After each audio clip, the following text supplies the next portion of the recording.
I want to talk about putting some new faces on this issue. You know, ya hemos dicho mucho in our marches and the work that we've done. But in order to combat what's going on and to also reach out, to the rest of the U.S. public, we've got to start putting a different face on this whole issue of the immigration.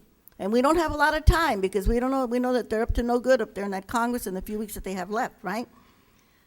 And of course, one of those faces that we really have to emphasize is that of the citizen children whose parents are being deported, and they are being deprived of their constitutional rights. Their constitutional rights in the United States of having opportunities, education, and everything that the American dream offers them, if they are deported with their parents. Then, if their parents are deported without them, then they are deprived of the care of their parents. And this is something that we cannot permit. We had a wonderful blessing by Father Richard Estrada, who is one of the modest leaders of this immigrant movement earlier today. And you know what? This Congreso, this Latino Congreso now has another blessing, because we have with us today Saúl Arellano, el hijo de Elvira Arellano, the woman who had the valor to go in and say, I am not going to be deported. I'm not going to leave my child behind. And she is in sanctuary in Chicago, as we know, in the church there, the Methodist Church in Chicago.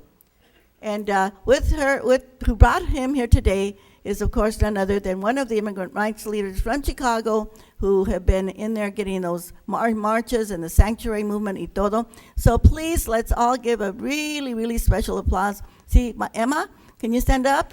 Saúl Arellano, el hijo de Elvira Arellano, is with us today.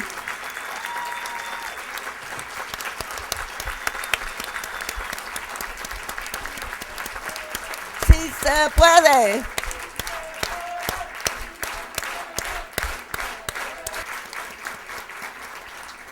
So this is what we have to go back to our communities and to emphasize. And if we can organize some other religious organization to also give sanctuary to a family. There's one in Bakersfield right now that I've just gotten calls on yesterday that is facing deportation. And so Father Richard and I are conspiring right now, Father Richard, to see if we can find a church where they can take sanctuary. But this means that when they take sanctuary, Elvira Arellano is not there by herself. The whole community is there with her 24 hours in a vigil. The INSs are not going to deport her as long as she's in that church. But when we have somebody take sanctuary, that means that we have to organize to make sure that they have food, that those people, that it's not just a burden of the religious organization that gave them sanctuary. The rest of us have got to organize. So let's put that on our agenda.